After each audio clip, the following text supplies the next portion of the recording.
The most fearsome rivalry in the world of cricket today is going to get underway in less than 36 hours from now. Yes, we are talking about India versus Australia, and there are three factors which are going to decide the fate of Indian team in this series. The first is batting. Of course, we are batting in foreign conditions. So, Indian team needs to produce three batsmen who are going to score 350 to 450 runs in these 8 innings, which we are going to see in the next 4 test matches. We saw in England, Virat Kohli scored close to 700 runs, but still Indian team lost 3-1.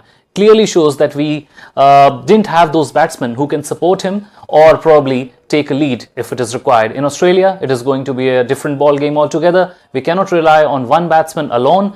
As I said, 3 batsmen will have to score between 350 to 450 for India to do well in the series. And if we do well, mind you, India are going to take an upper lead in this series very quickly. The second thing is how we are going to get the tailenders out quickly, because as in England, we used to see that we used to absolutely obliterate the top 6 batsmen, but it is the tailenders who basically thwart our attempt to dismiss a team cheaply and get onto the field again batting or winning, whatever it is. But we have to get those last 5 or 4 batsmen that we need to take as quickly as possible. The third thing is slip catching, because we are not playing in India where the spinners are going to do wonders for you. We are playing in foreign conditions. There are going to be a lot of catches in the slips. We have to take them at crucial stages, particularly because if we miss one and there is a partnership after that, I think it's going to hurt us big time. So what is going to be the Indian lineup? I think KL Rahul and Murli Vijay. Murli Vijay scored a century in the practice match that we had, so he is a certainty, particularly in the absence of Prithvi Shaw, which is unfortunate, but we can't help it. Number 3 is going to be Pujara. I'm always uncertain about his position and what he is going to do in Australian conditions, but I think in the first test match, it is Pujara who is going to bat at number 3 for India.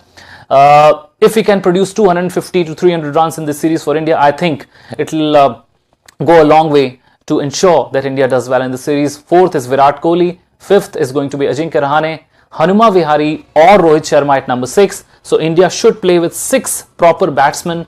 Then our wicketkeeper comes in the form of Rishabh Pant, and then 3 fast bowlers and 1 spinner. That 1 spinner is going to be Kuldeep Yadav for me, because if you find it difficult for our faster bowlers to take the wickets of the tailenders, then a wrist spinner can actually bamboozle the batsman with his bag of tricks. 3 fast bowlers for me are going to be Mohammad Shami, Jasprit Bumrah, and depending upon the fitness, it's going to be Bhuvneshwar Kumar. I think it's going to be a hard-fought battle because Australia have got a good bowling lineup.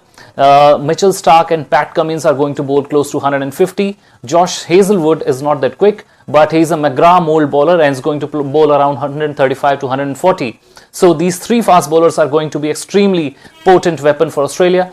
Once you get through these 3 fast bowlers, you have the best off spinner in the world to contend with, and it's Nathan Lyon. Nathan Lyon will teach a lesson or two to Ashwin in this series, and Indian batsmen always will have to face this threat from Nathan Lyon, particularly if you are batting 4th.